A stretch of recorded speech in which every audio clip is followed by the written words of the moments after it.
जय हिंद साथियों, स्वागत है आप सभी का स्टडी एग्जाम एकेडमी के ऑनलाइन प्लेटफॉर्म पर। तो जैसा कि मित्रों अपनी क्लास चल रही थी महिला व बाल अपराध, राजस्थान पुलिस कांस्टेबल और राजस्थान एसआई के लिए स्पेशल थी। तो आज उसी कड़ी में हम पहले 18% यानी 18% टोटल कवर कर चुके थे। आज 19% की ओर रुख करते हैं। टोटल आज 35% में आपको कवर करवा दूंगा और इन 35% की आपको जो पीडीएफ है पूरी पीडीएफ फाइल हमारे टेलीग्राम ग्रुप में मिल जाएगी, जिसका नाम है study exam academy. YouTube channel के नाम से ये टेलीग्राम ग्रुप, उसको आप ज्वाइन कर लेना। तो स्टार्ट करते हैं बिना देरी किए हुए। काफी महत्वपूर्ण प्रश्न है और एक भी प्रश्न बिल्कुल भी नहीं छूटने वाला महिला बाल अपराध का। कुछ बोल रहे हैं कि सर इस बार पेपर का लेवल बहुत हार्ड आने की संभावना है, पिछली बार महिला बाल अपराध के सरल प्रश्न पूछे गए थे।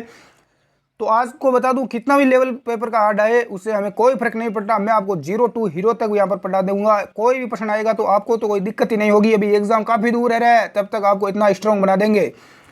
तो बिना देरी के स्टार्ट करते हैं। संविधान का कौन सा अनुच्छेद पुरुष के साथ स्त्री को भी सम्मान कार्य के लिए सम्मान वेतन का अधिकार प्रदान करता है? बहुत ही गजब का प्रश्न है। यानी संविधान का अनुच्छेद पूछा गया है जो पुरुष के साथ, यदि मान लो एक जगह कांस्टेबल में आपकी नौकरी लगी है जिसमें पुरुषों की, महिला की भी लगी है और पुरुषों की भी लगी है, दोनों की एक जगह नौकरी लगी है, तो दोनों को जो वेतन मिलेगा वो क्या मिलेगा रे? सम्मान वेतन मिलने वाला है। ऐसा नहीं कि कांस्टेबल में पुरुषों को अधिक वेतन मिलता है और महिलाओं को कम मिलता है, ऐसा बिल्कुल भी नहीं है। कौन सा अनुच्छेद है इसका करेक्ट आंसर? यदि आपने बिल्कुल सही दिया है तो बिल्कुल राइट है। अनुच्छेद 39 घे बिल्कुल करेक्ट है रे। बढ़ते हैं अगले प्रश्न की ओर। विद्यार्थी नोट्स बना रहे हैं तो बना लो रे, फिर वैसे भी आपको ये पूरी पीडीएफ मिल जाएगी आज हमारे टेलीग्राम ग्रुप में। भारतीय दंड संहिता आईपीसी, ध्यान रखना आईपीसी इंडियन पेनल कोड। पूरा नाम क्या है आईपीसी का? भारतीय दंड संहिता में दहेज हत्या से संबंधित धारा कौन सी है? दहेज से संबंधित कोई हत्या कर देता है तो धारा 304B, 2, 306 उपरोक्त सभी, यानी तीनों धाराएं इसमें शामिल है।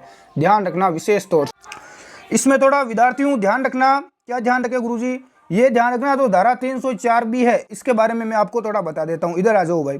धारा 304B किससे संबंधित है? दहेज मृत्यु से, दहेज हत्या से संबंधित है। ठीक है, बिल्कुल ठीक है। इसमें सजा कितनी है रे? अरे गुरुजी 7 साल की सजा है। कितनी है रे? 7 साल की सजा है या आजीवन कारावास है। 7 साल से लेकर आजीवन कारावास है।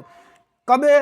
अरे कब होगी सजा? यदि आप मान लो शादी कर लेते हो और शादी के 7 वर्ष बाद भी, शादी के 7 वर्ष बाद तक यदि किसी अज्ञात कारणों से पत्नी की यदि मृत्यु हो जाती है और यदि उसके माता पिता रिपोर्ट दर्ज करवाते हैं तो आपको सजा हो सकती है रे। ध्यान रखना, ऐसी गलती अब आगे मत दोहराना। अगला देखो, अगला प्रश्न आपके सामने है। आईपीसी की किस धारा के तहत यदि कोई पुरुष किसी स्त्री के साथ उसकी इच्छा के विरुद्ध यानी जबरदस्ती शारीरिक संबंध बनाता है तो उसे बलात्कार कहा जाता है? तो सबसे पहले इसका राइट आंसर बता देता हूं, धारा 375। कौन सी धारा है? 375। अरे सर जी धारा 375 है क्या? ये भी समझ में नहीं आ रहा है। सबसे पहले तो आपको ये आईपीसी समझनी पड़ेगी रे कि ये आईपीसी क्या होती है रे। आईपीसी क्या है रे, ये समझ लो पहले। ठीक है रे। आईपीसी यानी कि कहने का मतलब है भारतीय दंड संहिता 1860, आईपीसी 1860। ठीक है। अब देखो लागू कब हुई रे? 1860 में। यहाँ तक ठीक है। प्रभावी कब हुई आईपीसी? ये देखो दो चीजें यहाँ पर महत्वपूर्ण है। ये आईपीसी लागू कब हुई रे? 1860 में हुई गुरुजी। अरे ये प्रभाव में कब आई? प्रभाव में थोड़ी लेट आती है हिंदुस्तान में। 1 जनवरी 1862 को ये प्रभाव में आई थी रे आईपीसी। ध्यान रखना रे, यहाँ पर गलती मत कर देना, 61 मत मार देना कोई। और 1860 में भारत का वायसराय कौन था रे? अरे वायसराय कौन रहा? अंग्रेज था रे, लॉर्ड कैनिंग था रे। कौन था रे? लॉर्ड कैनिंग था रे। इंडिया जीके की क्लास लगवानी पड़ेगी रे। अब बढ़ते हैं देखो आगे। अब यहाँ पर मैं 375 के बारे में बताता हूँ आपके। ठीक है। 375 में क्या है? धारा 375 में, ये मैं एक्स्ट्रा चीजें बता रहा हूँ, ये लिख लेना रे। ये आपके सिलेबस की चीजें, ये एक्स्ट्रा नहीं बता रहा हूँ मैं, कुछ सिलेबस वाली बता रहा हूँ। इसमें बलात्कार की परिभाषा दी गई है। बलात्कार की परिभाषा धारा 375 में है रे। अब यहाँ पर देखो धारा 317 आप सभी को पता है, जम्मू कश्मीर से हटाई गई।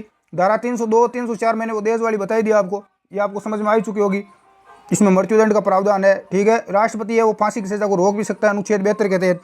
अब यहाँ पर धारा 375, 376A, 376B, 376C, 376D, 376E, 376AB, इस प्रकार की बहुत सारी अलग अलग धाराएं हैं जिनका मैं आगे विस्तार से आपको बता दूंगा। कोई बात नहीं, अभी थोड़ा लंबी ना हो क्लास, इसलिए इसमें यही बता रहा हूँ जो प्रश्न है। एक भी प्रश्न वैसे मैं छोड़ूंगा नहीं, आपको पता ही है मेरा सिस्टम। भारतीय संविधान में किस संशोधन के माध्यम से, ध्यान रखना, महिलाओं के लिए पंचायतों और नगर पालिकाओं के स्थानीय निकायों में सीटों में आरक्षण का प्रावधान किया गया है रे। बहुत ही गजब का प्रश्न है रे। प्रश्न संख्या 22, इसका करेक्ट आंसर 6 हो जाएगा साथियों। यानी कौन सा संविधान संशोधन, 73वां और 74वां दोनों है। ठीक है, बढ़ते हैं अगले प्रश्न की ओर, कोई ज्यादा नहीं है। ये लो आंसर दो रे कमेंट बॉक्स में, देखा किस किस को आता है।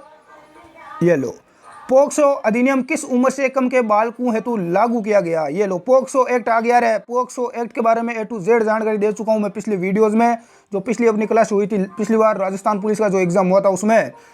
तो पोक्सो एक्ट, इसका करेक्ट आंसर बे हो जाएगा 18 वर्ष। कौन सा है? 18 वर्ष, बिल्कुल करेक्ट दिया है आपने। अब यहाँ पर देखो, अब गुरुजी पोक्सो एक्ट क्या है ये बता दो हमें तो, कि पोक्सो क्या है ये चीज। देखो पोक्सो एक्ट क्या है दोस्तों, यौन अपराधों से बालकों की सुरक्षा है। यानी 18 साल से जो कम उम्र के जो बच्चे हैं, छोटे बच्चे हैं, उनके साथ मान लो कोई यौन अपराध कर देता है, शारीरिक दुष्कर्म मान लो कर देता है, तो उसके लिए ये पोक्सो एक्ट बनाया गया है। ठीक है, दी protection of child from sexual open. तो इसका ध्यान रखना, इसमें देखो 12 वर्ष, मान लो कोई बच्ची है, लड़की है और बच्चा है, उसके साथ मान लो 12 वर्ष से कम उम्र का है, यदि उसके साथ मान लो बलात्कार की घटना घटित हो जाती है, तो ऐसे अपराधी को फांसी की सजा होती है डायरेक्ट। ध्यान रखना, क्या होगी? फांसी की सजा होगी। और सजीव 12 से लेकर 18 साल के बीच का है। ठीक है, मान लो कोई बच्चा 12 से लेकर 18 साल के बीच का है, उसके साथ मान लो दुष्कर्म कर दिया जाता है, तो इसके लिए सजा कितनी है रे? इसके लिए सजा है 20 साल की। कितनी है? 20 साल की सजा है, या फिर आजीवन कारावास है। ध्यान रखना, आजीवन कारावास है। और पोक्सो एक्ट कब पारित हुआ ये भी ध्यान रखना, जून 2012 में ये पारित हुआ था। जून 2012 में पोक्सो एक्ट पारित हुआ। 2012 वाला इसे बोला जाता है एक्ट। और ये लागू कब हुआ पोक्सो एक्ट? बहुत ही गजब का प्रश्न है, कब लागू हुआ है पोक्सो एक्ट? पिछली बार पूछा गया था कांस्टेबल में, पोक्सो एक्ट कब लागू हुआ है? 14 नवंबर 2012 में। विद्यार्थियों ने देखते टिक मार दिया था 14 नवंबर 2012 में। ठीक है, चलो अगला देखते हैं। ये लो, नेक्स्ट अगला प्रश्न आ चुका है, प्रश्न संख्या 24 शेयर कर दिया करो रे, ज्यादा से ज्यादा शेयर कर दिया करो रे। लैंगिक अपराधों से बालकों का संरक्षण अधिनियम किस वर्ष में पारित हुआ? लैंगिक अपराधों से बालकों का संरक्षण अधिनियम यानी पोक्सो। ठीक है, पोक्सो एक्ट का पूरा नाम यही है हिंदी में देखे तो, लैंगिक अपराधों से बालकों का संरक्षण अधिनियम। यह किस वर्ष पारित हुआ है? अभी मैंने बताया था आपको, अभी पिछले में मैंने आपको बताया था कब पारित हुआ क्या नहीं हुआ। तो इसका राइट आंसर ए हो जाएगा, 2012 में हुआ था। कब हुआ? 2012 में ये पारित हुआ था, जून 2012 में। और लागू कब हुआ? 14 नवंबर 2012 में। अगला प्रश्न ये लो, पोक्सो का अर्थ। पोक्सो की फुल फॉर्म यहां पर पूछी गई है। पोक्सो का अर्थ क्या है? पोक्सो की फुल फॉर्म पूछी गई है। तो इसका राइट आंसर, बिल्कुल गलत मत करना, बालक के लैंगिक अपराधों का निवारण और अधिनियम। दूसरा है लैंगिक अपराधों से बालकों का संरक्षण अधिनियम, 2 बार आगे से। तो यही होगा यहाँ पर, लैंगिक अपराधों से बालकों का संरक्षण अधिनियम। ये कहीं लिख लेना, ये फुल फॉर्म इस बार पूछी जा सकती है। अगला देखो, प्रश्न संख्या 26, पोक्सो अधिनियम 2012 किस दिन से अस्तित्व में आया? ये लो, मैंने पहले ही बता दिया आपको, फिर और आपके सामने आ गया। पोक्सो अधिनियम 2012 किस दिन अस्तित्व में आया था? तो इसका राइट आंसर क्या होगा? 14 नवंबर 2012। ये लो, इसका राइट आंसर बे हो जाएगा 14 नवंबर 2012 को। नेक्स्ट, स्टडी एग्जाम एकेडमी का ही इस नाम से ही टेलीग्राम ग्रुप है, उसमें PDF मिल जाएगी, ज्वाइन कर लेना। और कोई समस्या हो किसी प्रकार की तो इस व्हाट्सएप नंबर पर, आप हेल्पलाइन नंबर है, इस पर संपर्क कर लेना व्हाट्सएप करके। ये आ गया प्रश्न संख्या 27, पोक्सो अधिनियम में सम्मिलित है। अब ये लो, क्या क्या सम्मिलित है? केवल लड़के, केवल लड़कियां, लड़के और लड़कियां दोनों ही है, या सभी जेंडर के बालक है? ये यहां पर गजब का प्रश्न है भाई। तो इसका राइट आंसर दे ही होगा, सभी जेंडर के, कोई किसी भी कैटेगरी का बालक हो, सभी इसके अंदर शामिल है, ध्यान रखना। नेक्स्ट, प्रश्न संख्या 28, बालकों के संरक्षण हेतु कौन सा अधिनियम है? बच्चों के संरक्षण के लिए कौन सा अधिनियम है? किशोर न्याय अधिनियम, बाल अधिकार संरक्षण आयोग अधिनियम 2005, यौन अपराधों से बालकों का संरक्षण अधिनियम 2012, या उपयुक्त सभी। तो 28 का करेक्ट आंसर क्या होगा रे? इसका राइट आंसर दे हो जाएगा उपयुक्त सभी। देखते आप वैसे टिक मार रहे हो आजकल। किशोर न्याय अधिनियम भी है, इसके अलावा बाल अधिकार संरक्षण आयोग है जिसकी स्थापना 2005 में हुई थी, यौन अपराधों से बालकों का संरक्षण अधिनियम, ये पोक्सो वाला 2012 वाला, ये तीनों याद रख लेना। ठीक है, मैं इनके बारे में डिटेल से आपको बता दूंगा आगे। नेक्स्ट, अगला प्रश्न आ चुका है स्क्रीन पर, आंसर कमेंट बॉक्स में दे देखें। बाल श्रम को रोकने हेतु कानूनी प्रावधान में बाल श्रम अधिनियम कब बनाया गया? बाल श्रम अधिनियम यानी बाल श्रम, जो छोटे बच्चे 14 साल से कम उम्र के जो बच्चे होते हैं वो क्या करते हैं? बाल मजदूरी करते हैं, अरे काम वगैरह करवाते हैं ना उनसे, उसके लिए बाल श्रम अधिनियम बनाया गया। कब बनाया गया? 1986 में बनाया गया गुरुजी। ये लो, बहुत ही गजब। पिछली बार दिन उन्होंने तैयारी की, उनका इस बार सिलेक्शन पक्का है, पिछली बार नहीं हुआ तो, क्योंकि उनका शानदार रिवीजन हो रहा है इस बार। अगला प्रश्न आ चुका है स्क्रीन पर आपके सामने। बाल श्रम अधिनियम में किस वर्ष से कम उम्र के बच्चों के से कार्य करवाने को एक संज्ञेय अपराध माना गया है? पहले मैंने बता दिया 14 साल से कम उम्र के जितने भी बच्चे हैं उनसे हम कार्य नहीं करवा सकते, जैसे उद्योग धंधे वगैरह है, कोई कारखाने हैं। लिए अगला प्रश्न आ चुका है स्क्रीन पर। भारत में किशोर न्याय अधिनियम कब पारित हुआ? यानी बालकों का देख रेख संरक्षण अधिनियम, किशोर न्याय अधिनियम भारत में कब पारित हुआ? 31 का राइट आंसर यहाँ पर से हो जाएगा 2015 में हुआ था। ये ध्यान रखना, कब हुआ है? 2015 में। बढ़ते हैं अगले प्रश्न की ओर।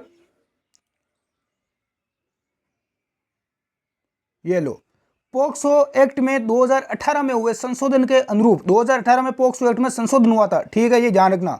किस उम्र से कम की बच्चियों के साथ दुष्कर्म करने पर अपराधी की मौत की सजा का प्रावधान किया गया है? पहले मौत की सजा नहीं थी, लेकिन 2018 में इसमें क्या किया गया है? बदलाव किया गया। कितनी साल की? 12 साल की। 12 साल से कम उम्र की है यदि उनके साथ यदि गलत काम किया जाता है तो सीधी मौत की या फांसी की सजा है, ध्यान रखना। नेक्स्ट, पोक्सो एक्ट में बच्चों को किस प्रकार के अपराध के विरुद्ध दिया गया है? यानी पोक्सो एक्ट में किस प्रकार के अपराध के विरुद्ध बच्चों को संरक्षण दिया गया है? यहां ध्यान रखना, क्या दिया गया है? संरक्षण दिया गया है। Sexual harassment, sexual assault, pornography या उपयुक्त सभी, तो इस सभी में दिया गया है। तो वीडियोग्राफी वगैरह किसी भी प्रकार की कोई हालत सारी जो भी है उन सभी में है, ध्यान रखना। बाल श्रम या बाल मजदूरी के कारण में शामिल है, क्या क्या शामिल है?